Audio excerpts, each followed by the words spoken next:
Welcome to our YouTube tutorial on how to disable all notifications on Gmail.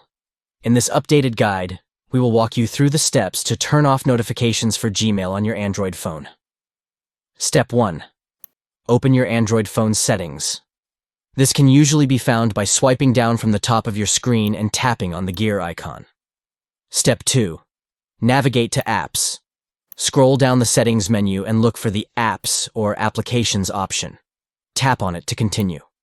Step 3. Find and select Gmail from the list.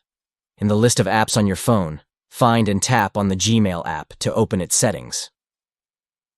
Step 4. Tap on Notifications.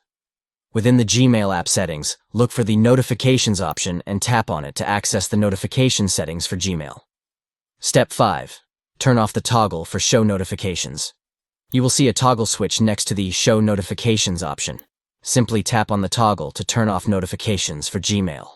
You may see a confirmation pop-up, so make sure to confirm that you want to disable notifications for the app. And that's it. You have successfully disabled all notifications for Gmail on your Android phone. If you ever want to re-enable notifications, simply follow these steps again and turn the toggle switch back on. We hope this tutorial was helpful in showing you how to manage notifications for Gmail on your Android device. Thank you for watching, and don't forget to like and subscribe for more helpful tutorials.